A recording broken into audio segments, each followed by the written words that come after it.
Welcome to Joy of the Hang. I'm your host, Sharon Stevenson. Today we're taking a trip, one that begins in Baltimore's Little Italy and winds along the sun-drenched cliffs of the Amalfi Coast. I'm looking forward to this.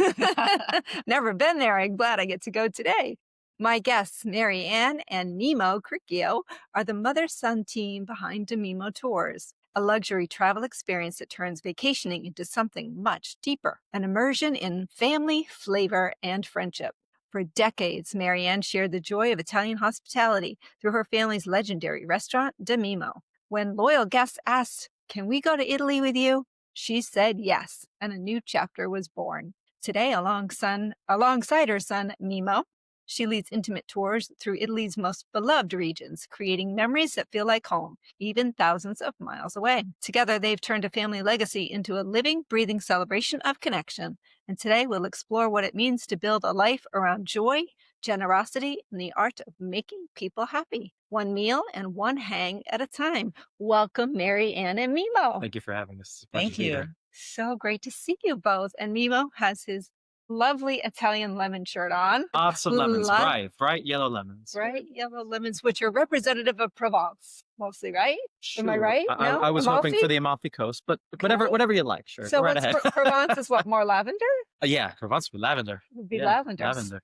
I'm learning. That's French, not Italy. Where am I? That's all right. Yeah. You've had quite a day. I, Don't worry. I am drinking coffee. That's because you were in. I was in France for so long. I was in France for 10 weeks last year, but now I need to get my mind in Italy and lemons. I love that. Of course. Yeah, and you We look are going to beautiful as take you to always. Italy Yeah, I know. soon. You're going to come with us. Oh, really? Yes. I am so looking forward to it. All right, let's start in Baltimore, though. Before we get to Italy, you guys all started in Baltimore at a restaurant called Mimmo. Yes. So- That's where it all started. Where it all began. Tell My us late about husband and I, Chef Mimmo Cricchio Senior, we opened the Mimmo restaurant in 1984, and then from the restaurant, as you said, our customers requested to go to the Amalfi Coast when we were there, and that's how the tours took off. that. Okay, well, that's exciting. We had the restaurant business in common, and we were just talking before the show. You grew up in the restaurant Oh, business. and what an education. An education that I'm very happy. I was telling you, I'm very happy Yeah. that my mom and late father saw fit to include me in. But really, a great environment. People are fascinating. I'm sure you can agree. And you learn a lot from them when you watch them eat. Tell me what your favorite part about growing up in the restaurant and your least favorite. Well, I think really, again, not to sound redundant, but I think the favorite part was just being able to work with family. You know, we were very tightly knit. We knew one another very intimately. And I think I just think it was a privilege to be included in the family business. So that was for me my favorite. I guess, anything these terms and least is just like when you had too much free time. You wanted to always be around people. You always wanted to be busy. Like if you get stuck on a lunch that's like it's like a middle of the week kind of day, then Yeah. you're trying to fill the time. No, I mean that's really trying to find a least is being very nitpicky because it really was something that was enjoyable. It was a lot of work. Mhm. Certainly is a lot of work. It's not for everybody, but to have had the opportunity, I feel like I am a better man for having had the chance to be in the hospitality. Something I think everybody should do. I think as a society, we would be much more tolerable to one another if we all had time in the hospitality industry, but that's just a humble opinion. True, right? So true. To learn to deal with the public it's a very positive attribute. So you were telling me though that your mom put you out in a tuxedo at Well, 5 years old. but even before that, I had a onesie, and I'm sitting in this cocktail lounge.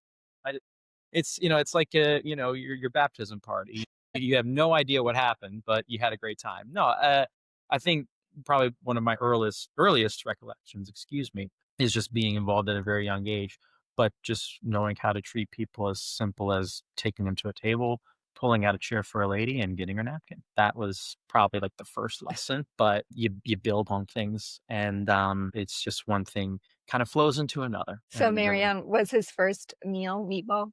Or veal, you were telling me veal was Veal. what was his first meal? No, Solid seriously, food. his first meal was his father, being a chef, didn't believe, and Italians, they don't believe in canned products with preservatives and chemicals. So really, his first meal was that his father pureed all of his vegetables, peas, carrots, sweet potatoes.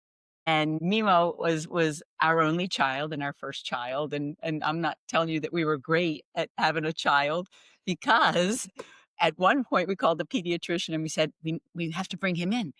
Our child is turning yellow. He has jaundice. We think he's sick. And the doctor was, bring him right in, bring him in. And we bring him in, and the doctor looks at the palms of his hands and his feet, and he goes, what are you feeding this child? Oh, and I said, oh, his father makes all of his food. And yes, but what? And I go, well, he just loves carrots. Just loves carrots. He's eating carrots all the time. And he said, yes, you're turning your child yellow. He said, can you give him something else? It's so much beta carotene, right? Yes. Oh my God. So really, his first meal was all of his baby, Yeah. all of his baby food. And the day after the shower, when I got a gift of some the formula in a can, right? His father is over there opening the can and tasting the formula, and I go, no, don't drink that. That's not, no. I said, that's for the baby. And he goes, well, this stuff is horrible. My child will never, Oh. drink this. So, Funny. and his father was a very active father, came on every pediatrician visit. So he said to the doctor, he says, doctor, he goes, how long till my baby, Yeah. Sicilian, my baby can drink milk? And he said, not until he's a year old, 12 months. And so my husband turns to me and he said, 12 months, you'll breastfeed. There you go. All right. So there you go. So Got there. his first meal. Yeah, right. I love that. So I shouldn't even ask this question. No, Do you it's still love Italian food? always. I do. No, I do. That's a and silly it's, question. No, but it's important because, like, I think the thing is, if we go somewhere, like we're visiting people out of town, and they're like, oh, we have this great Italian restaurant we want to take you to. Party is like, yeah, but no, I mean, when you get to go to Italy and you get to have, just got back. I was telling you before, my girlfriend and I just spent the past 2 weeks on pilgrimage in Rome and the surrounding area. And this time around, she falls in love with carbonara. So now every chance she gets, she runs around, she eats carbonara. And, why not? I mean, it's a wonderful dish and it gives you great memories of a tremendous place. What region is carbonara popular? Carbonara is Roman. That is Roman pasta. Now, this part's important, and I'm sure your listeners would admonish me if I didn't touch on this. You must. When you make carbonara, you have to have guanciale. Guanciale is the cheek of the pork. And if you go to places that use bacon, it's like seeing the people that make their limoncello with vodka. You just don't really acknowledge them. Well, rules are rules. It's like cappuccino after 11 a.m. is just not a thing unless you are sick or a tourist. It's just the way it is. But yes, absolutely. Carbonara, big Roman dish, and it's definitely one of my favorites. I'm sure you have plenty of good memories with it, but I won't speak for you. So tell us more about this restaurant that you and your late husband, you started it, right? Or he started it? No, we started it together. Okay. You started it We together. purchased a one-row home in Baltimore's Little Italy, Yeah. and then we had that into a restaurant. And then, good fortune, I mean, we had the lines out the door, so we got the row home next door, and we turned that into a cocktail lounge, and so that people had, somewhere Place to wait. And then we were able to get the 2-row homes past that for our own home. So we were there, and we were able over the years to acquire parking lots, but it was really old school. Yeah. And I can say that, and I loved it, and I loved it at the time, and it was a different era, where people got dressed up and went out to dinner and went to the cocktail lounge first, had a drink, listened to some music, went to the dinner, came back, and then we had the limousine service that picked up folks at the hotel and took them back. So it was Wow. really, an entire evening experience, which again, here for 36 years, we were accustomed to keeping people happy and meeting their expectations, if not exceeding their expectations, for 2 to 3 hours. And so now with the tours, that's what we try to do. But we try to exceed their expectations for 10 days straight, 24 hours a day, should they need us in the middle of the night, God forbid, they need a doctor, or even if they add Rome onto one of their destinations that we do, then we are totally responsible for them from the time their feet hit Italy until we take them back to the airport and they leave. The restaurant business was great training ground Yes. for the tour business, Yes. right? And I know you also have a place in the Amalfi Coast, right? Yes. So one here in Sarasota, Yes. one there. And your passion for all things Italian came from where? From really when I met my husband, when I met him, and then I went to college in Rome, and that's where I really got a chance to travel every weekend to a different part of Italy. And that's Mhm. how I discovered the Amalfi Coast, so that I knew when it was time for us to purchase a family home, I knew I wanted it to be on the Amalfi Coast. I have never been. So tell me what's so special about the Amalfi Coast. Very, very simple. Very simple. No, I'm really curious. Like, why would our listeners want to, if they could go anywhere in the world, why should they book a tour with you guys and go see the Amalfi Coast? Well, I would very humbly say they should come with us if they don't want to feel like they're on a tour. My mother would say a Uh, million times over that tour for us is a misnomer because it's we a are. four-letter word. It's a four-letter. It's a four-letter word, but it really Okay. it doesn't do it justice because we really are just two people, family, if you will, that are so passionate about Italy in general. But the Amalfi Coast holds a special place in our heart. Sicily holds a special place in our heart because my father was from Palermo. And when we go there, yes, we're taking a group with us, but the thing that is really special is that for a lot of people that travel with us, it's their first time not just to Italy, it's their first time out of the United States. And, that's something to really keep in mind because then when we see them experience something or have an emotion, for us, it's very rewarding because we are seeing that through their eyes for the first time. And it gives us good memories. The day that we take the private yachts up and down the coast of Sicily, we stop in this beach town. It's called Mondello.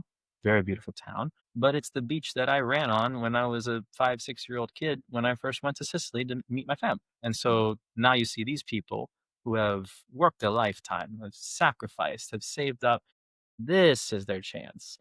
And they've chosen you and your mom to to do it. And that's a very, very that's just a very lovely opportunity to have. And as Mimo said, some folks have never traveled. So just the other day, he was at a guest's house with his wife for 2 hours, helping them make their plane tickets, and we require to see their passports. We just can't take, because we have to make sure that the expiration date is acceptable, that they not only can leave the country but they need to come back in. Right. So really we do everything for them. Italy is made up of 20 different regions. So really, you could have 20 different vacations or 20 different experiences. And that's what Mimo and I try to do with the Amalfi Coast, Sicily, Tuscany, Venice. And of course, we have the few-day Rome add-on in the beginning for folks that have never been to Italy and they want to come and they want to tour the Vatican and the Colosseum and the Forum. But what I particularly like about the Amalfi Coast is that it truly is frozen in time. It is the Italy of years gone by.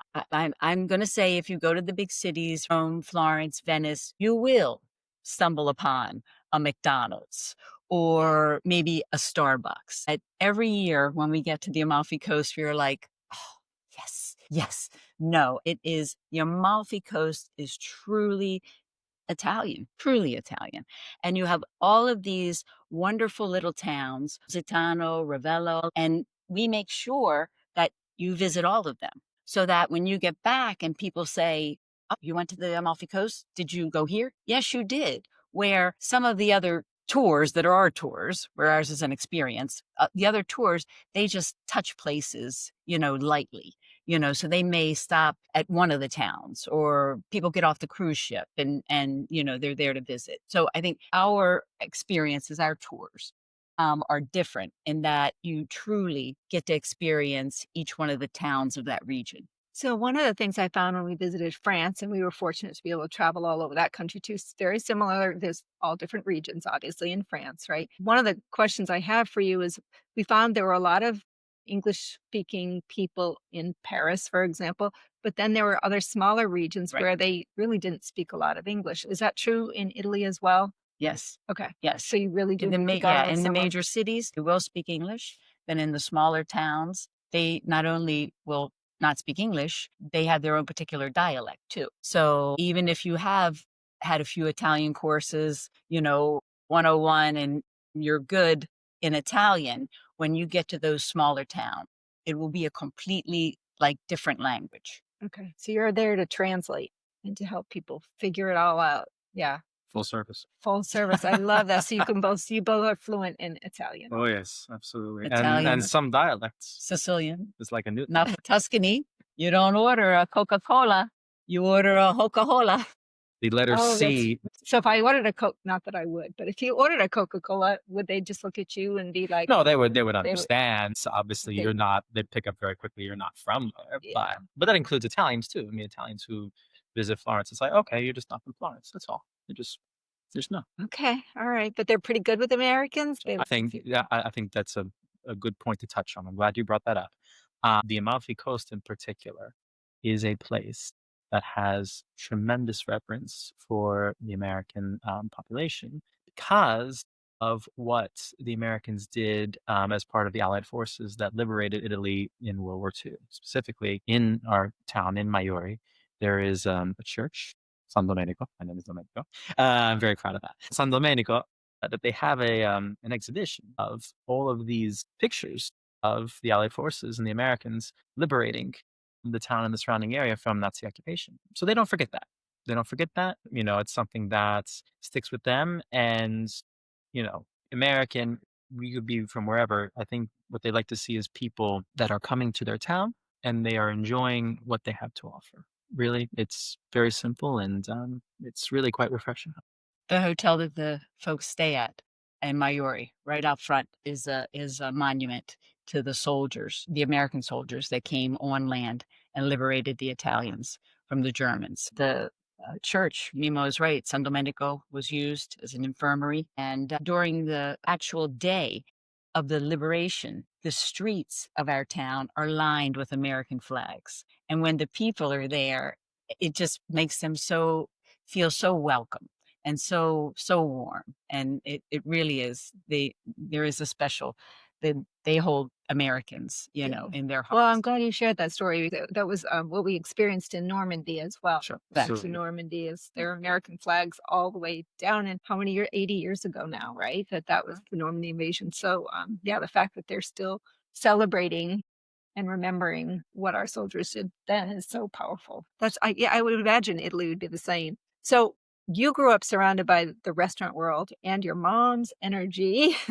Tell I me, haven't noticed. what made you decide to join her on this adventure with Mimmo Tours? And Yeah. why didn't you go into the restaurant business? There's not enough money to go in restaurant business nowadays. That's the first question. And not only because I was on a call earlier this morning and the gentleman was like, "So, you ever think about doing a restaurant in Sarasota?" I'm like, "There's not enough money. There just isn't." And we could save that conversation and all the difficulties for another time. But why to go into the family business of taking people on vacation and more importantly to do it with your mom? It's something that I take very seriously. The expression I heard earlier today was likened to in Scotland how you have like coat of arms and there's different tartans that are very proud. It's like an identity. It's really this conversation.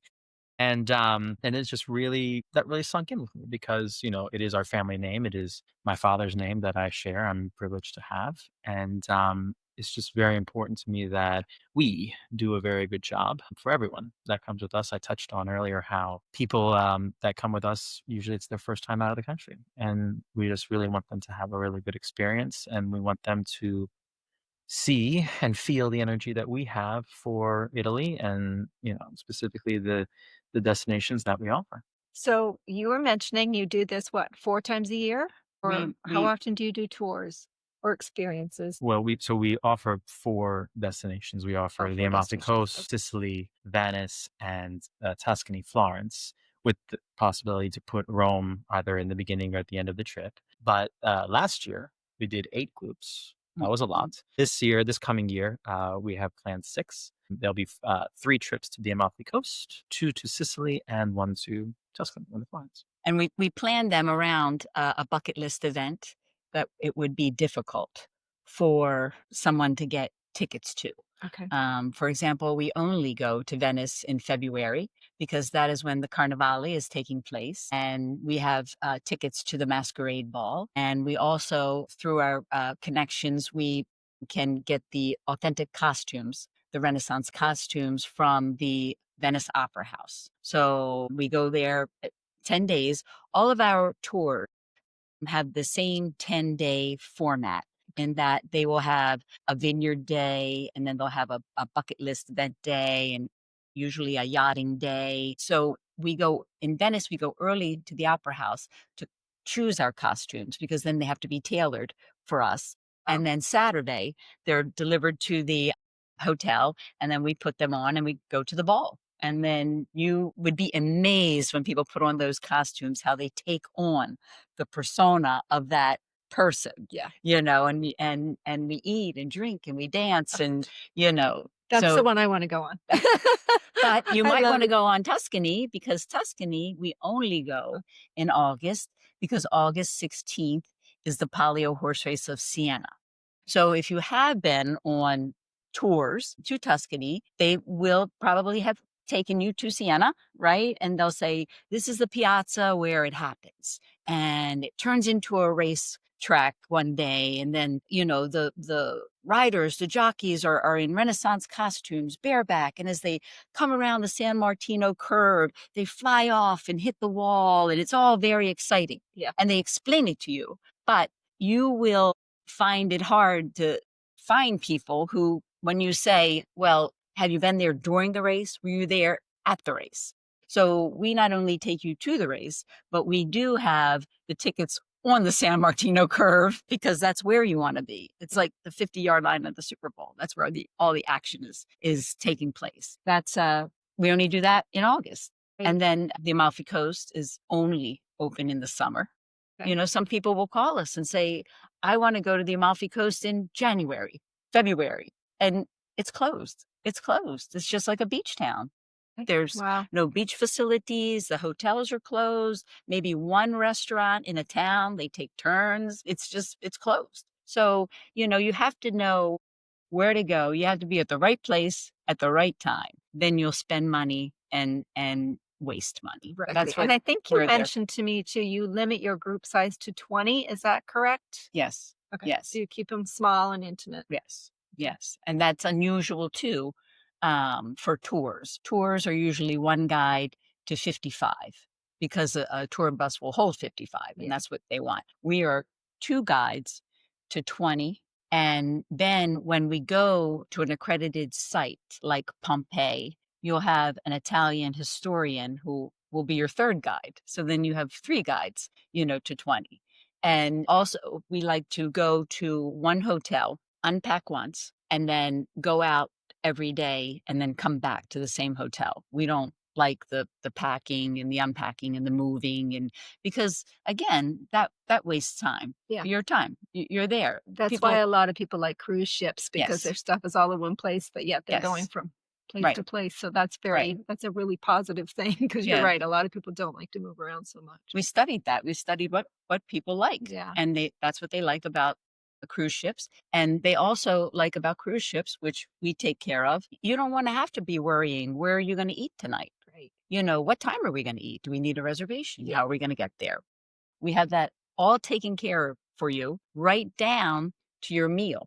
Yeah. Every night we have selected for you an appetizer, a pasta dish, an entree, and a dessert, and the red and white wines of that region. And the dishes are of that region too. Just like we said, the carbonara, is from Rome. Then when you're in Sicily, it's pasta alla norma.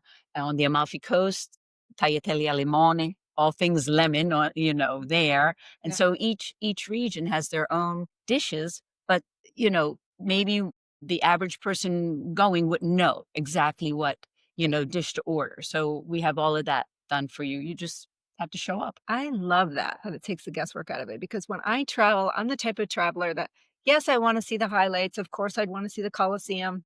I've seen it, but obviously Right. that would have been on my bucket list if I hadn't. But I don't want to spend a lot of my time doing all of that.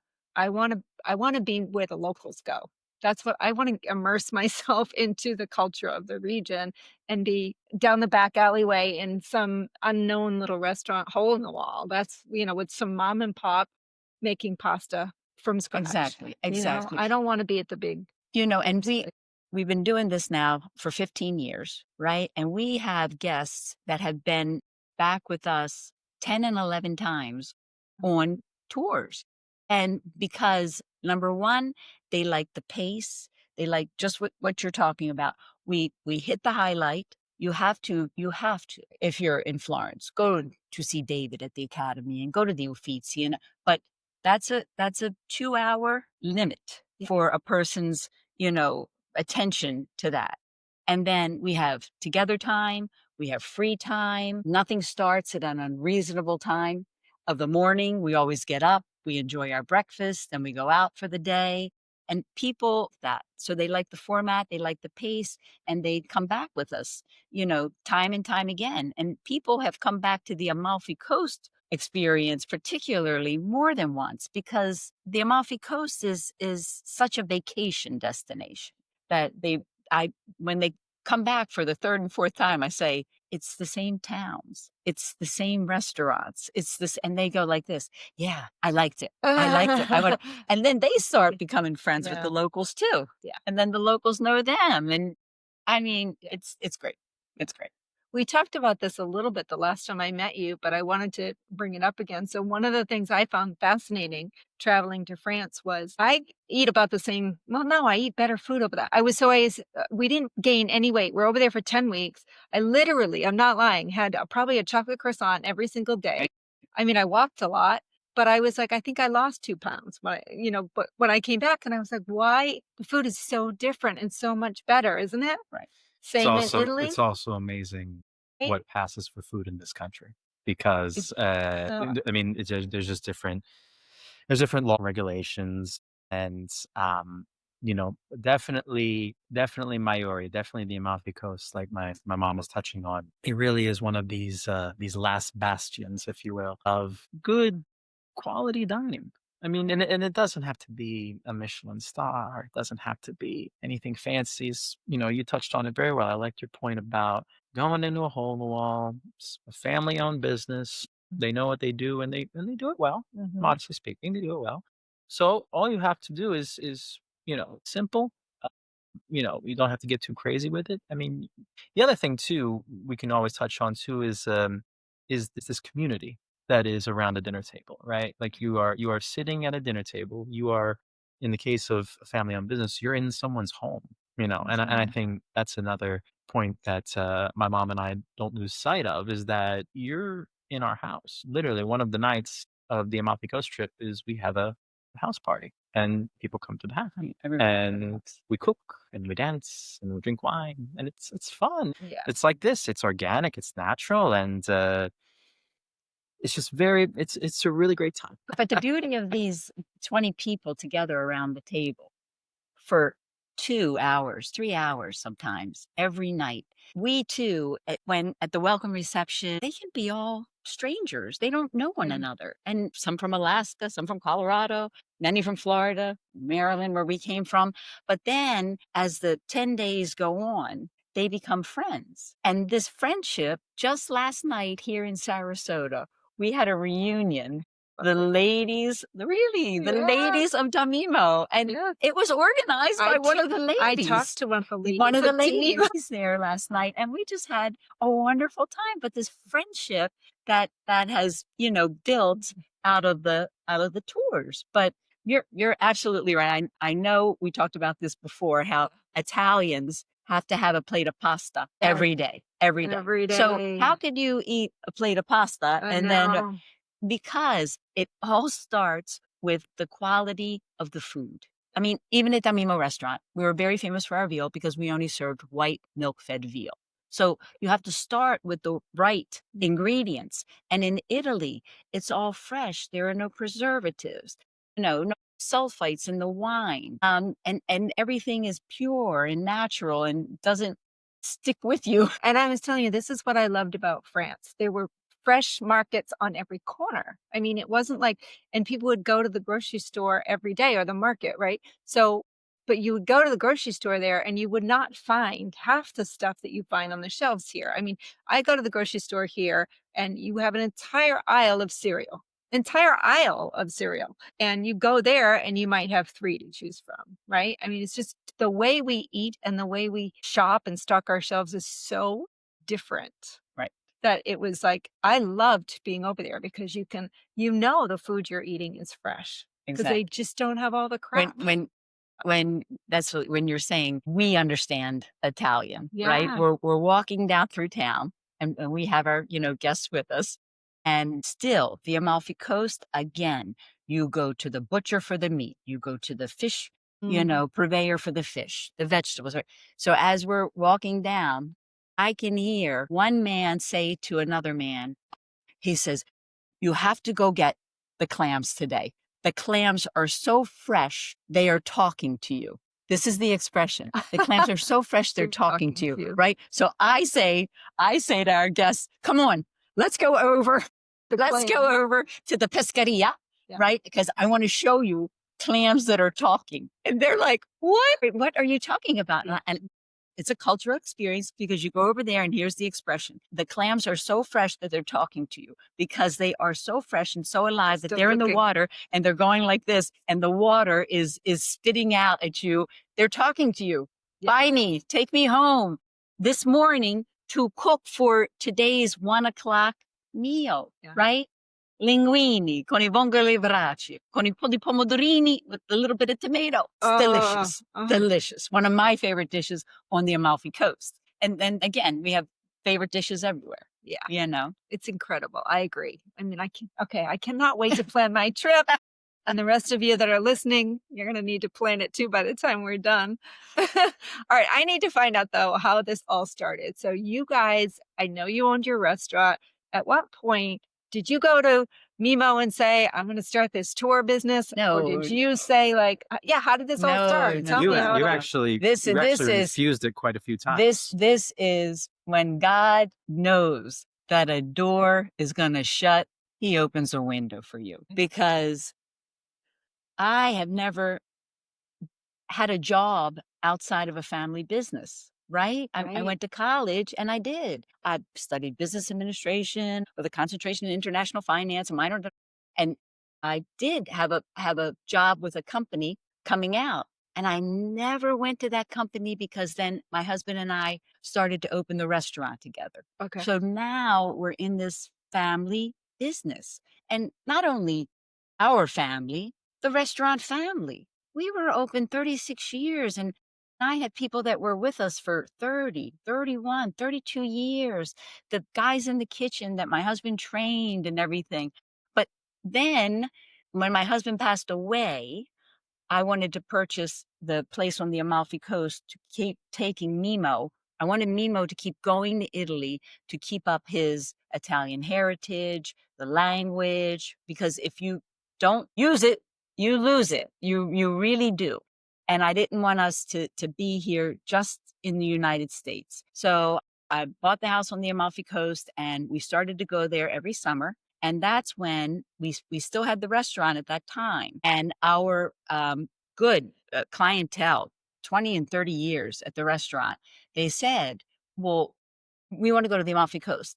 And I would make them a detailed itinerary, very detailed. And then they would come back and say, well, we loved it, but we missed half the things. We were in the wrong place at the wrong time. Yeah. We didn't get to the restaurant before sunset. And then even though your paper said, and I said, oh yeah, well, maybe next time. And they're like, well, yeah, next time, but we want to go when you're there. And that's when I thought, but no, we have a 3-bedroom condo over there. You cannot go.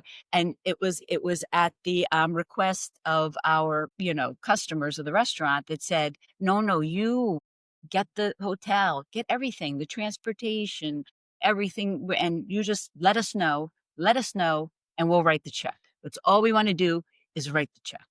So like Mimmo said, I put it off. I'm running a restaurant, right? And I really, do you want to take, 20 Americans to your oasis where you go and you be with Italian people but after the persistence, I've said, you know what, I'll do it once. And it was that one time that bit me because, like Mimmo said, if you've seen the island of Capri and the Blue Grotto 50 times, right? When I see it through your eyes, if I take you and you've never seen it, then I'm seeing it for the first time through your eyes again.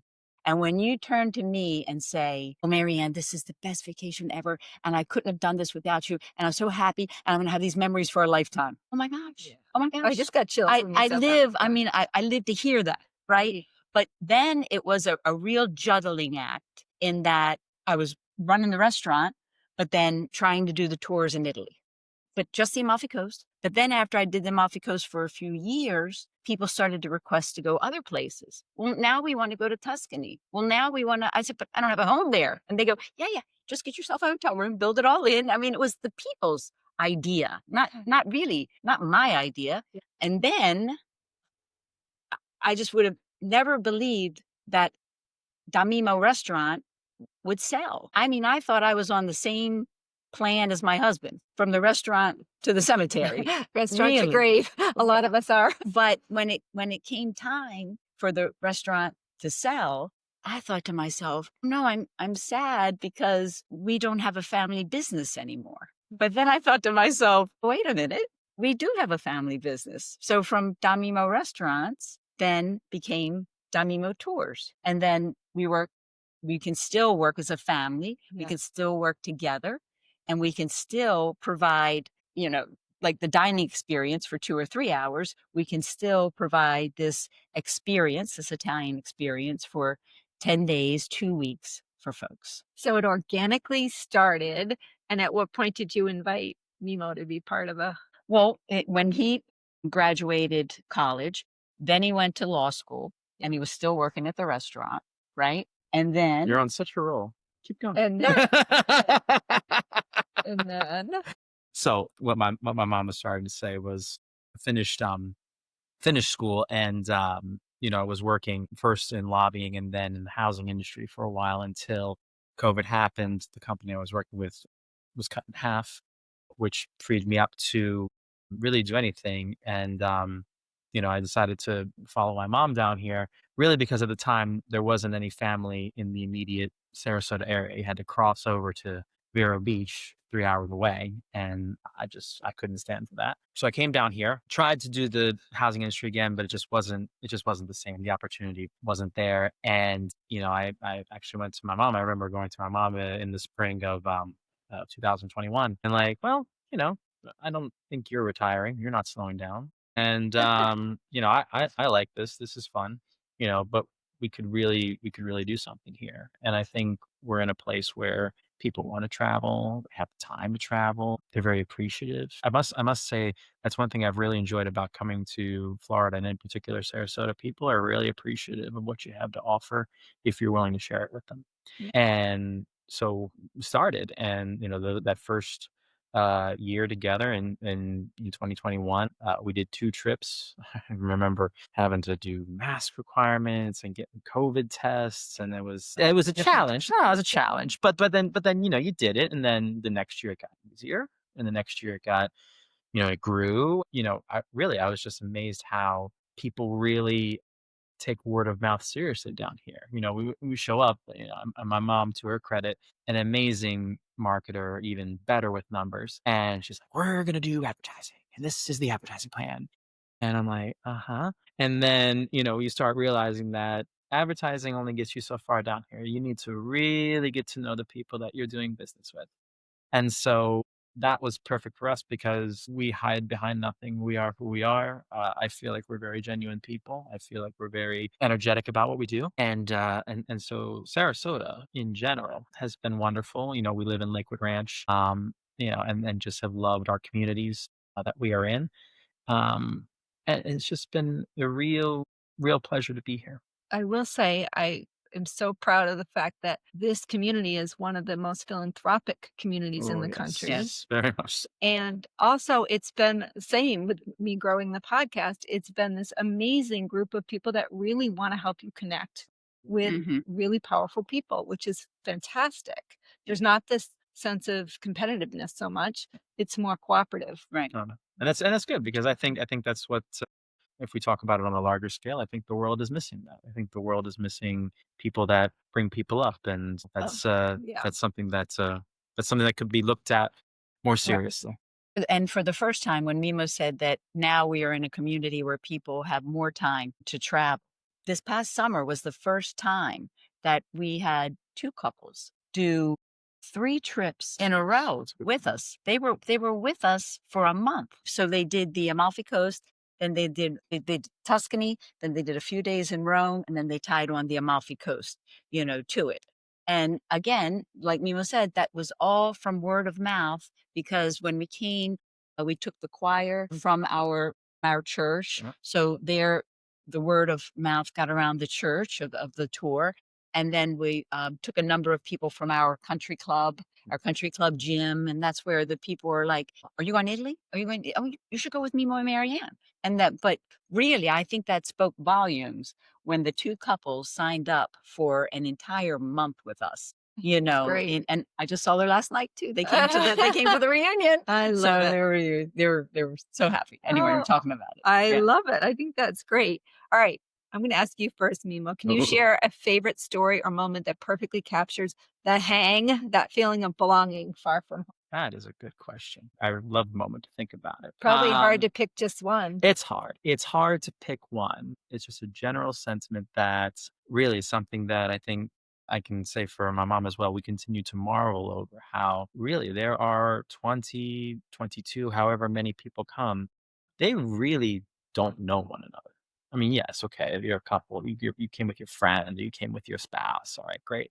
But you're meeting a lot of people that you've never laid eyes on. It's our job, but it's also our tremendous enjoyment to watch these people over 10 days. And I mean, you get a whole spectrum. You get, folks from, the north, south, east, west, all walks of life, all different trades. And they are able to come together.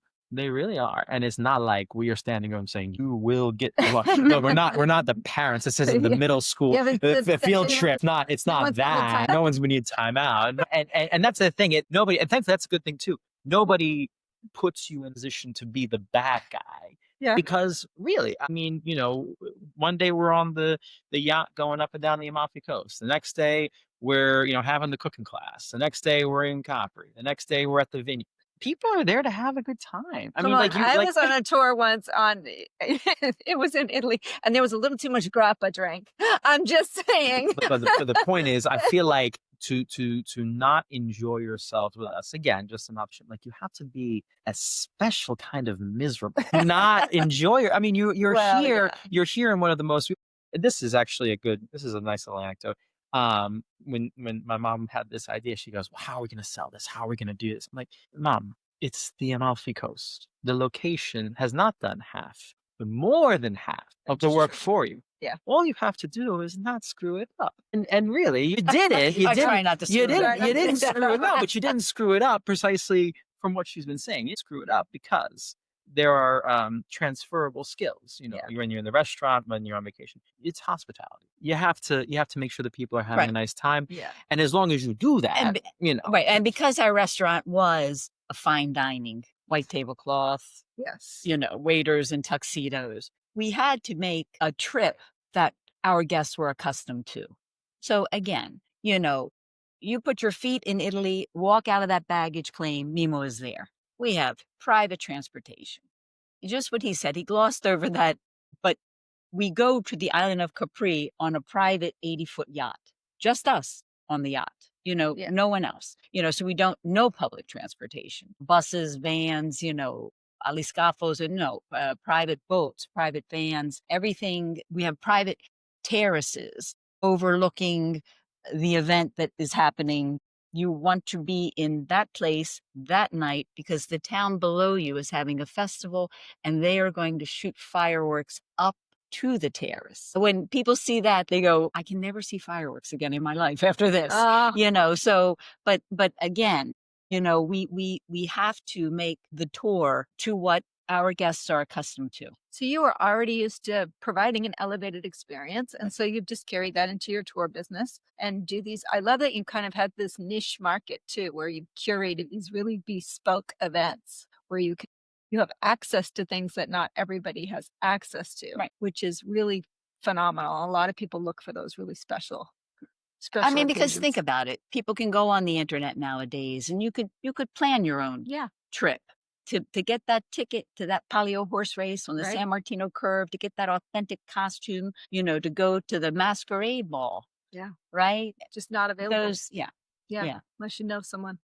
You got to We know know someone who someone. knows someone. We might know someone. Marianne and Mimmo can get you there. If they can't, they'll probably figure out a way to. So In Italy, Italy, I right? know, in Italy. Some people will come to us and they'll go like this. You did such a great job on our trip, to the Amalfi Coast. We want to go to Spain next. Yeah, We want to go really. to Greece. And I go, No. you need to find one of us in Greece, in Spain. Yeah. We know what we know, but all things Italian, right? That could be the next thing. You never know. All right. Mimmo, what do you think your generation brings to the experience? How do you blend classic hospitality with a modern traveler's mindset? Yeah. Well, I think again, it goes back to really making sure you have their trust. And that is something that, we're not foolish. We know that people have a tremendous selection when it comes to trends. When we have our opportunity, when we have our moment to deliver, I think it's a matter of blending the old and the new school. I think that some traditional values, they're timeless. They'll never go away. But then there's a better way of doing something that we can make the airline ticket process a little bit smoother. I'm more than happy to go over, provide direct service, but let's be honest, maybe somebody's not good with the computer or they're really bad with a smartphone. Okay. So you have to take time and make everything smoothly there. Other times, I think it's just as simple as recognizing that society is changing and more people, are coming in contact with, others as well. So being able to make that space that is welcoming, that is inviting, that is safe, it has to be something that anybody could feel. They should come with us. Yes, I'm sure people will say, "Oh, but you have a target market, you have a demographic." Yes, okay. But, we have families come on our trips. We have, 20, 30-year-olds that come as well. It's not like our environment is a prohibitive one. We're always happy to take anyone to Italy that wants to go. I mean, I think the only thing that we ever really ask for is just that they come with an open mind. They are ready to try something new. And again, just trust us. Do Trust you us. feel like Trust us you with what just we do. you just got back from Italy for 2 weeks? You were there, and I'm just curious. Do you think you and your girlfriend are looking for a different experience than, say, your mom and a friend would be looking for when you're traveling? I'm gonna give you the answer nobody likes. It depends. It depends Uh, because it depends on who you have in front of you. Again, that's our job. Our job is to read who we have in front of us. Do you like to eat meat? Do you like to eat fish? Do you like an active vacation? Do you like a relaxing one? Do you want to go north? Do you want to go south? There's so many things But even to even when they're consider. with us on the Amalfi Coast, do you like active? Do you want to get up and hike over that mountain? Tomorrow morning, Mimo will be waiting for you, 7 a.m. in the lobby. He's going to take you on that hike if that's what you want to do. You don't want to do that? You want to go over on the beach and relax and then do that. So it is truly customized. You are in a group of 20 as, individual also. That gaining their trust, we see that too in the first day or two. We do footwork before you even come there to find affordable souvenirs or typical things that you should take back. Right, in Sicily, the ceramics of Sicily are different than the ceramics of the Amalfi Coast, and you learn that and you see and you take it back. But we do that ahead of time. And then when you get there, like ladies with handbags, I'll say, okay, when we go to Amalfi, there's a great, out of the way, out of the tourists. No one wants to spend money that they don't need to spend, right? Right. And so then after a few days, they will be on the island of Capri and they will be looking at that handbag that might be $2,000, $3,000. But then someone will say, well, wait a minute. let's ask Mimmo or Mary Ann. Didn't they say they were going to take us somewhere in Amalfi for a handbag? Yeah. So then see you, we gain their trust. We Right. gain their trust. And that's what we're there for. I hope we answer your question. Well, I'm just really glad that you did, and Okay, I'm good. glad that you Thanks. expanded on that because I happen to like a really active vacation. Well, there you go. I like that you're able to like modify things based on people's Right. Sure. interests, Of right? course. That's it. That's it. You Because I don't want to go and sit on a beach. I can do that Right. anytime. Exactly. Anytime. Well, you used a great description earlier about being a curated bespoke experience, and that's what's emerging now, right? Yeah. There's no cookie cutter traveler. There's no, I mean, yes, that exists, but people, I think that what leaves a tremendous impression on them is that, to your point, we did something that was very particular, and you need to be at the right place at the right time to know the right everything has to line up. That's what we do. That's our job. And we always say at the welcome reception, Mimmo and I, we've planned this wonderful itinerary for you, but it's your vacation. This is your experience. Do you want to do this tomorrow? Please come with us. But if you don't want to do it, then that's fine too. Maybe you want to meet us later that evening for dinner, or you do. There was a gentleman who he came and he loved the beach on the Amalfi Coast every single day. But guess what he said? Take my wife. Take my wife. She loves shopping. Take her to see the churches. And I'll come for dinner. So even though it is a group tour, again, it's personalized. And some people look at the itinerary and say, but there's a lot of free time. We're like, you don't want that time free? What would you like to do? Go for a hike. Go for something else. We can do other things also. So it really is personalized, really custom made for you, even though you are in a group. I love that. That's so important. I want to go to a cooking class. See, I want to maybe do a hike. I want to maybe bike around the town. Check. I want my cappuccino before 11. There are rules. Please don't make me funny. There are rules to it.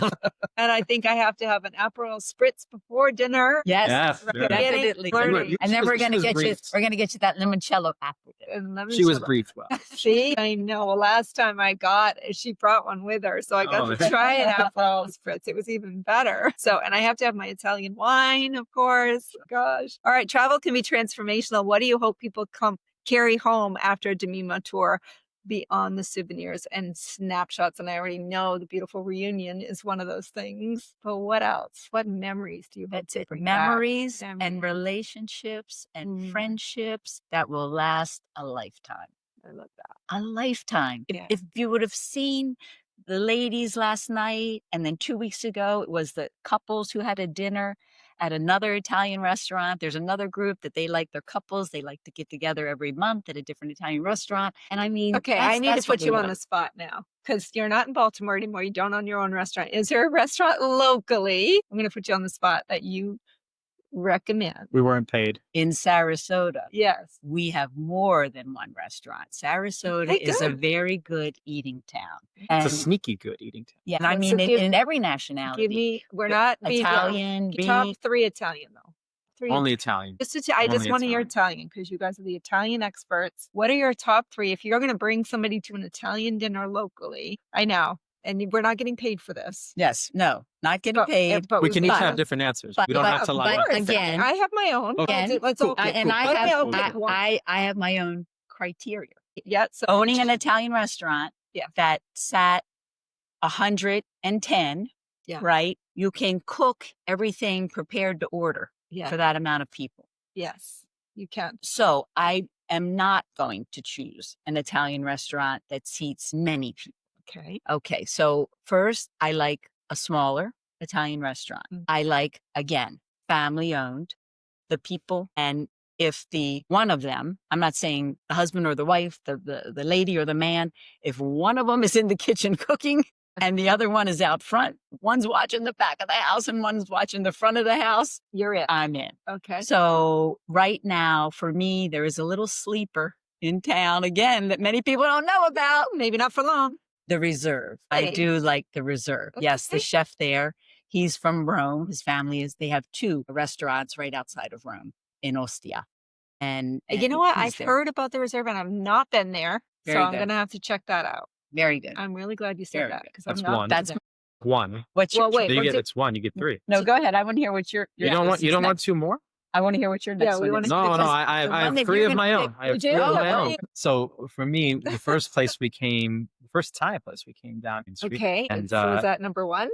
for me, I have tremendous respect for them. Alessandro and Paolo do a wonderful job. So for me, it's number one. I like that. Next, I really like closer to us in Waterside and Liquid Ranch, 500 yen, right? That would have been That's a great second one. Pepe does a wonderful job there. But the third one, I'd really like to give a nice mention to a gentleman who has recently opened, and he actually came out of Osteria 500. Cesare as Trattoria Bella Napoli, also on Main Street. It's just a little bit further down from Mediterranean. It was actually next to the C'est La Vie, the French bakery. And, so the reason that we ended up there, like I said, we were coming back from this pilgrimage, and my girlfriend, Colby, is her name. Hi, Colby. Shout out to Colby. Absolutely. She's in the office somewhere. She's like, God, I just want to go home. So Colby, we come back, and Colby's, I told you she was really on this whole thing about carbonara. Well, she goes to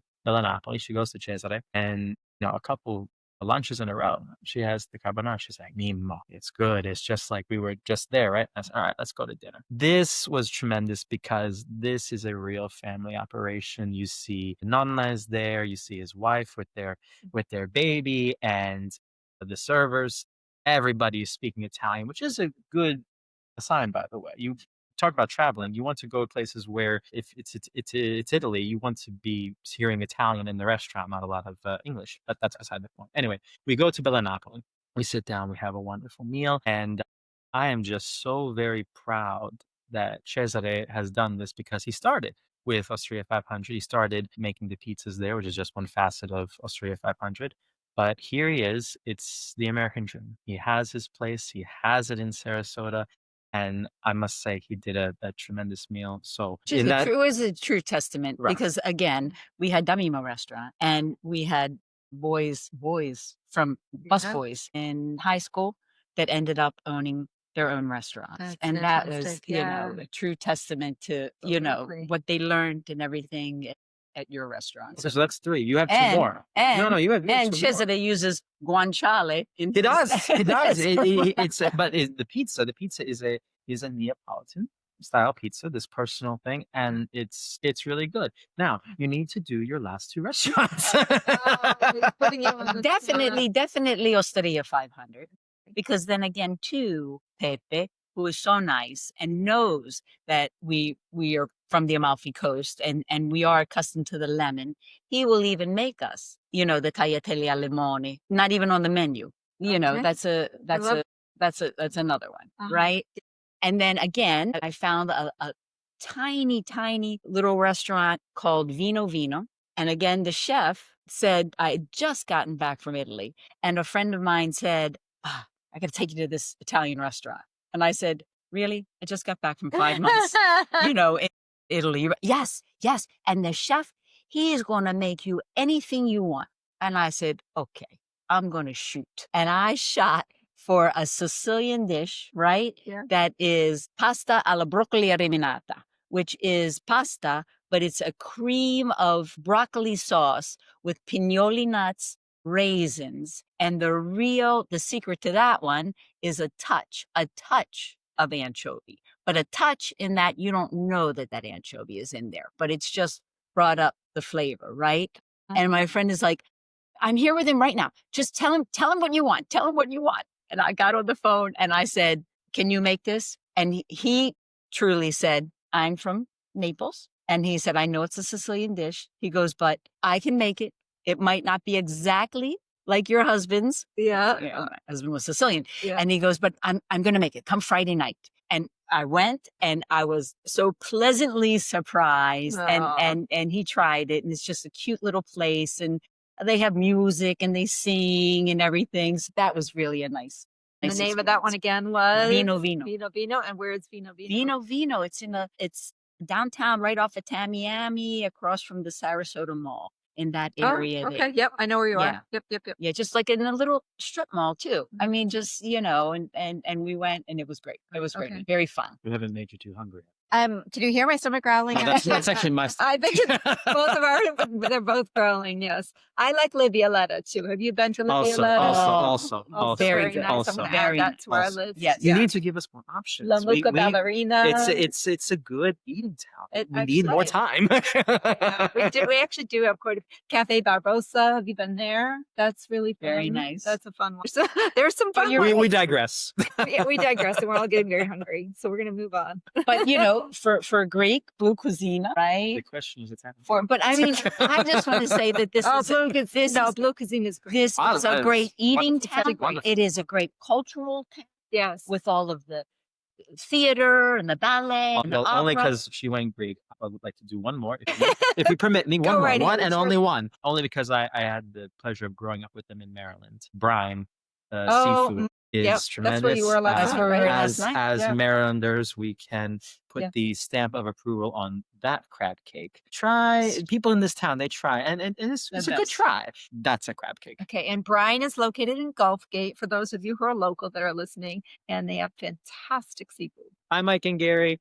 We're plugging some local restaurants. Of course, Mike and Gary's grandfather was my husband's best friend and groomsman in my wedding. Oh, wow. So you see how Yeah. we go back with these people 30 and Restaurant 40 people. years. So we have in common that we both owned restaurants, and I, first of all, want to commend you for running one for 36 years. I mean, that is just, that's unheard of. Like there are very few people that can sustain 36 years But I in want the to restaurant I want to business. say thank you, and I want to tell you the first 19 I had my husband there with me. Yeah. But then when he passed away, and I did it for 17 more with the great staff, the Damimo family, that he left me with. But that's I really would never have believed that I would have been Well- able to do it again 17 years without my husband. And that's right. I mean, I think that's incredible. But I think what people often don't think of is those of us that are in the restaurant business, it's a labor of love because Yes. we're working long hours. No. We are serving the public during times when they're out having a good time, right? Right. Friday and Saturday night, we're always there. And so when we're there serving the public on nights when they're celebrating a special occasion, we've talked about this before. My favorite times in the restaurant were when somebody chose my restaurant to celebrate a birthday or an anniversary or whatever their special thing was, when they had hundreds of other restaurants to choose from, right? And you mentioned the same, like what an honor it was to serve. I know a lot of famous people that you served in your restaurant as well, but when somebody would come and have their special birthday celebration, Right. it made it all worthwhile, right? Yeah. I mean, I think but there are also, to your point, it's very difficult to run a restaurant. There are a lot of, I used to say, so many moving parts in a restaurant, and so many That's a great uncontrollables, point. right? And so many variances that are variables rather. Like, for example, I owned a Mexican restaurant. The price of avocado would Sure. change. The price of lettuce would change. The price of tequila would change. It was very difficult to control your costs Sure. when there was so much fluctuation. And then, of course, payroll would have to go up.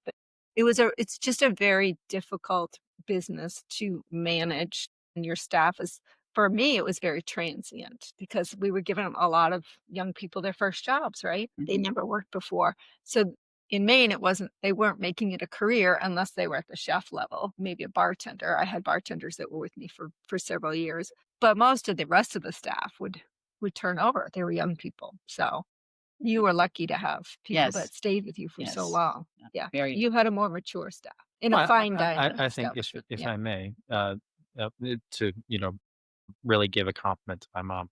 My mom knew how to treat everyone like family, and she is correct when she says that it didn't take one family to run Domino, it took three, and we had so many folks that contributed. We had a tremendous kitchen that totally were able to really what is it embody. I can't think of the word. Embody what my dad did after he passed on. We had our families that made up our front of the house, and that's the point. It took many people, but it took many people across a spectrum. See, when you say that your employees were more transient, that again is a cultural difference. In the Americans look at a job in the restaurant industry as it's my summer job, or it's my job till I get a real job, or it's my, Yes. in Italy, in Europe, it's a profession. It is a career. It is your lifelong. So that's what I tried to cultivate also. When you looked at the person, they were either going to be with you as a career person, which many stayed with me. But then too many that left to open their own places, their own restaurants Right. too. Right. But it's those that stayed for the career, and then we made them feel like family. I mean, you have to work with them. Right. If they have to leave between lunch and dinner to go pick their child up and take their child home to their wife because she doesn't drive. Yeah. You figure it You out. say, but you'll be back. Don't get, caught in traffic or anything. You'll be back. And they do it. So you figure it out and you work with them. So after your husband passed, was there ever a time you had it for another 17 years? Was there ever a time when you said, I can't do this? Did you ever feel like I can't do this alone? I can't do this anymore? No. No. Wow. No. I just had this the expression in Italian is you just have to roll up your sleeves and do it. That's the expression in Italian. And I think the expression in English for me was, you just got to pull on your big girl pants now and do it. And I mean, I had to do it. And when I realized that he was dying and he was going to die, because I knew like the summer before he was very sick. Yeah. I was like, I have to do this, because there was never a thought again, I was going to do it for my life, for the rest of my life. And then look what happened. I mean, What a gift it turned out to be. a gift that I sold that restaurant on January 10th, 2020, days before COVID, because I can't imagine doing dining during COVID. Couldn't be done. And then when we had the tour, the Amalfi Coast was a godsend too, because that was the first tour that could open up, because everything was outside. All of your restaurants were outside. Your museum, Pompeii, was outside. Everything was outside. So when he said we did 2 tours in 2021, we did, but they were the Amalfi Coast. It wasn't until 2022 that we started back up with Tuscany, where the museums, Uffizi, David, were enclosed. Interesting. Venice, the ball. You couldn't have a masquerade ball during COVID. No, it's Yeah. just amazing when we sit and we look back on our lives, how it all just, it's a Fell into blessing. place. A blessing. Yeah, for A sure. blessing. All right, we're going to end with a speed round, Okay. and then we're going to close it out. And we've done this before, but we're going to bring you in this time. Okay. To you, Mimmo, Amalfi or Tuscany? And same question. I know you're going to say Amalfi. My heart is in Amalfi. Nothing's wrong with Tuscany. Okay. Now this question is a good one. Mimmo, pasta or pastry? What time of day? No.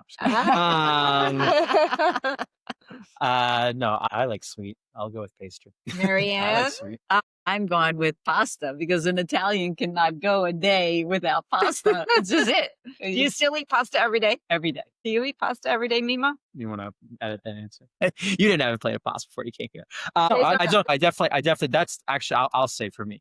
I'll say it's definitely a cultural thing. I definitely eat more pasta in Italy than I do here, but that's because I have a trainer. Hey. The pasta dish is going to sustain you no matter where you go. Do you understand what I'm saying? Yeah. I would come in and we would be going to a wedding, an evening wedding. And my husband would be sitting there at the kitchen table eating a plate of pasta. And I would say, wait, you're going to the wedding with me, right? We're going to the wedding. We are going to the wedding. It's not on a Saturday night. We can go, which in the restaurant business, if Right. Sarah? On Saturday, Okay. you can't go. But we can go, right? We're going. It's a Sunday afternoon. We're going to this wedding. And he would say, yeah. I go, well, why are you eating a plate of pasta? And he goes, because I don't know what I'm going to find there. I have to have my plate of pasta. So if you have your plate of pasta, then you feel like you're good for the day. Yeah. I know this was a speed round, but favorite pastry?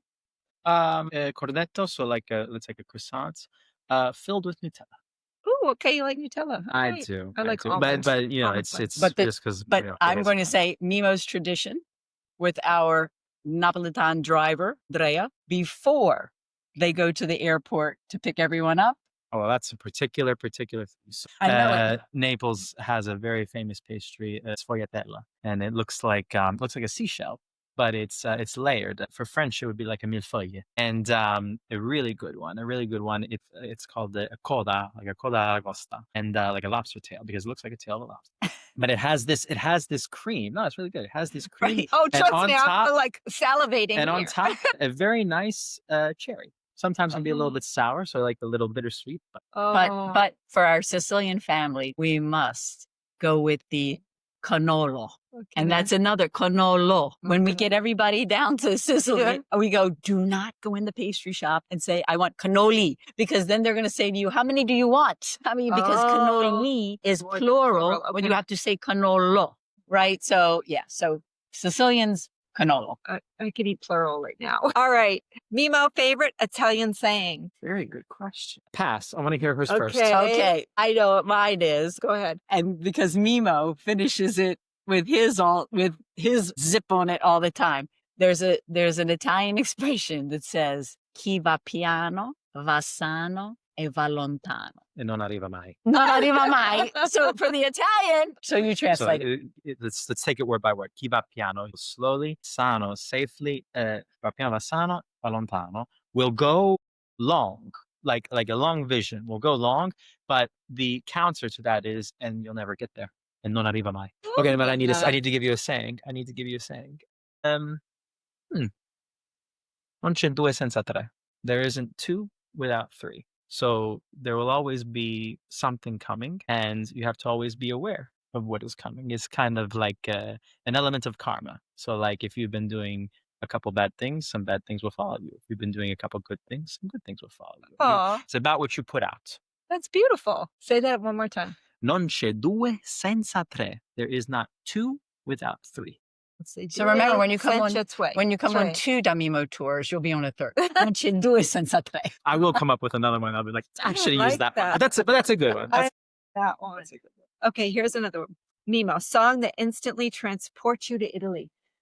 Volare, oh, andare, oh, oh, oh, oh. That Only is because, transporting you. only because the singer, his name is also my name, is Domenico Modugno, and made that song famous, late 50s, Volare. But no, it gets you in a good mood. You could be having the roughest day, and you're just like, oh, okay, now I'm flying. Now I'm, singing. I'm just on my way. Marianne, Well, O Sole Mio. I are you think going to sing it for us too? no, I can't. But at Mimmo restaurant, we did have the pleasure of cooking 3 times for Pavarotti, Jose Carreras, and Placido Domingo. Last year in Tuscany, we went to see Bocelli in his hometown to an outside concert for his 30th anniversary in the rolling hills. So when you get a tenor and the young boys, Il Volo, when they sing O Sole Mio, for me, it's like the Italian national anthem. It's not, but it immediately transports me you there. to Italy. I love it. What was Pavarotti's favorite dish? Did he have the same thing every time? My husband invented a dish for him. The first time he came, my husband made veal for him. And then the second time, he called the house. I answered the phone, and it's Pavarotti. I'm like, Mimmo. That's Luciano Pavarotti. And his father gets on the phone. Maestro, Oh, what can I wow. do? What can I do for you? And he says, I'm coming back, to do a concert again. 2 years had passed. And he said, but this time they tell me I have to be on a diet. And he goes, but I want to eat pasta. And again, with pasta, it's not the pasta, it's the sauce that goes on it. Yeah. So my husband made a roasted red bell pepper dill sauce, and he pureed it and he put it over the pasta. And Pavarotti, when he came out of the kitchen, went over there, he liked it so much that my husband asked him, can I put this dish on our menu and call it pasta alla Pavarotti? And he did. And then we were famous for years for that dish. That's amazing. So Did you get a picture with him? yes, many. Many. Many. Aw. They are at my house. Those few are at my house here in Sarasota. But we had a cocktail lounge where the walls were lined with all of the famous people, who came there. And then it was so great because we got to know them, and we have artwork from Tony Bennett, and we did consulting work for Tom Selleck in Hawaii. The year 1989, he was in Baltimore for the entire summer making the movie Her Alibi. And in the middle of the summer, they opened a restaurant in Hawaii with his name. And he went and he came back and he goes, "Oh no, the food's not so good. Could you go out there and help them?" So we went to Hawaii for a while, did some consulting work for him. We went to London and did consulting work for Mohammed Al Fayed at Harrods. And to this day, was just there last year. We're doing a great job for a speed. Okay, that is at Harrods Food Court. That is true though. I went with some friends. We were there, and so we go, and I'm like, "Do you mind if we go to Harrods for like 2 seconds? I just want to look at something." And yeah, sure, let's go to Harrods. But walk in the food halls, and first I'm getting worried because I can't find seafood. All right, so I go up to somebody, and they're like, "Oh yeah, right over there." And I'm looking, and I'm looking, and I'm looking. Really, very emotional. It's there. The crab cake is there. It may not be exactly what my dad did, but the crab cake is there. And that makes me tremendously happy. Even I remember ordering it from the lady and explaining to her, I said, "Listen, my dad made this." And she's like, "You kidding me?" I'm like, "No, my dad made this." And I told her a story. She's like, "This is awesome." I'm like, "You want me in the picture?" So okay, I'll do the picture. So we take the picture, and That's awesome. it's awesome. We didn't even get to talk about Jim Palmer and all the other great stuff. Him coming into your restaurant, right? Awesome guy. Okay. Awesome guy. Final question: Aperol spritz or limoncello? Neither. Negroni's Bayato. Okay. Now, just let's clarify. How's that different from a Negroni? We're gonna take He's a gonna- minute. okay, We're gonna we'll take a take a minute. So as Here goes your speed round. here's your speed round, but it's important. You guys have to No, it clarify. is. This is important. So I'm sure typical Negroni has gin. It's not that's bad, it's good. It's just a personal preference. I don't care for it. So there's a modified version. It's called this Bayato. Bayato means mistaken. And why is this mistaken? Because the bartender who was making a Negroni was in a pinch, needed to put something in place of the gin, didn't have gin, grabbed Prosecco, grabbed sparkling wine, put it in the Negroni, put it with the Campari, with the vermouth, and made us Bayato. Much more enjoyable, but again, bitter to open your appetite, to encourage you to. I would like that eat. actually. That sounds It's delicious. quite good. I don't like gin either, so I would probably like that very much. But see, just like that little tidbit of information right there about the Negroni Sbagliato. This is what we try to do for our guests who come. Yes, there is the Aperol Spritz, and it's great, and everyone knows the Aperol Spritz. But there's also the Ugo Spritz and the Limoncello Spritz and the Negroni Sbagliato, and we try to introduce them to all of those. The drinks. non-Italian answer, by the way, in case you're curious, was bourbon. Oh, it's curious. So you like bourbon? I love bourbon. What's your go-to bourbon? Well, I'm sure someone on your podcast will make fun of me if I say Blanton's, even though I love Blanton's. I think it's really nice. We got to visit Buffalo Trace, and that was really cool. I love Blanton's, but I actually really have started to enjoy Elijah Craig. Okay, They did a nice edition for the PGA Championship this past year in Quail Hollow.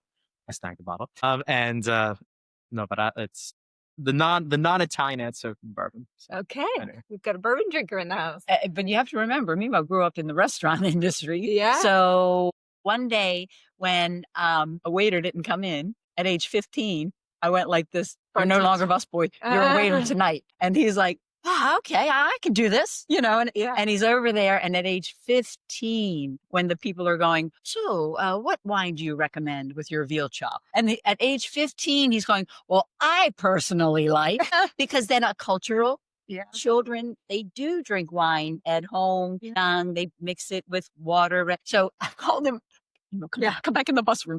15. Don't actually say, I personally, I personally like, well, when I eat a veal chop, I drink. No. Let's just say, well, this goes well, or this goes well. And I think I got away with a lot here. We'll give you one more saying. That was another part. You had a saying. There's a saying in Italian that translates to the suit makes you a monk. So I really love that one, because when you put on the suit, when you dress a certain way, you present yourself, you can do a good job throwing somebody off. You just have to carry yourself a certain way. So but again, that's another learning opportunity for a young person. It's a learning opportunity that when you take yourself seriously, you present yourself seriously, you will get treated seriously. So if you go to the table and you say, "This is what I know. This is what I recommend. You can take it or you can't." Who are they to say, "Oh, well, he's 15. He clearly doesn't know." Well, all right, try it. And then it's true. He clearly knows about Italy. Yeah. He's been going to Italy every summer of his life, since he was a small child. Yeah. He too went to college in Milan. He went to college in Rome. He worked at the Italian Parliament. He did an internship there. So, I mean, I'm just saying, when you are older and it's your first time in Italy, you can really trust Mimmo in that he knows, he truly knows what he's talking about in the Italian realm of things. All right. I feel like I should have paid. So my former mother-in-law, all she spoke was Italian when I was around her. And I feel like I was really slighted and should have paid more attention because all I remember was stai zitta. Okay. That's the only word I remember. And for those of you that don't know Italian, it just means shut up. So she must have been telling me to shut up a lot. She did say aspetta a lot. I remember aspetta, maiale, which is another. And she's from Naples. Naples. I can Straight tell from that just the way you said Aspetta. instead of aspetta. Yeah. I can tell you that. Make I a had Ledan accent, right? I did learn how to make her lasagna, though, which I have to say with the bechamel sauce, which was fantastic. Right. Best lasagna. Because we don't make it with bechamel sauce normally here. No. When can we taught come me. dinner? Because of that, and Americans typically don't know that dish. When we have the house party at our house on the Amalfi Coast and you come up, what do we serve? Lasagna with bechamel. With the bechamel. And people are like, "This is great. This is the lightest lasagna I've ever tasted." High five! I got it! There you go. All right. I learned something from my lovely Italian. My kids called her Nonna. Nonna. There you go. Nonna. Nonna. Yeah. Very Nonna. good. Nonna. Very good. Nonna. It's awesome. Nonna and Nonna. No. Yeah. No, and Nonna. Nonna. We had them Nonna. both. Yeah. Anyway, they were lovely. Lovely. They've since passed, unfortunately, but they were lovely. So, Marianne and Mimmo Cricchio remind us that joy is a family affair. Whether it's passed down through recipes, laughter, or the art of welcoming others, their story proves that connection is the most enduring inheritance of all. From Baltimore's Mimmo to the breathtaking coastlines of Italy, they've shown that when we travel together with heart and intention, every experience becomes a celebration of belonging. To learn more about Mimmo Tours or to join one of their beautifully curated adventures, check out the link in our show notes. Until next time. Ciao for now. Ciao.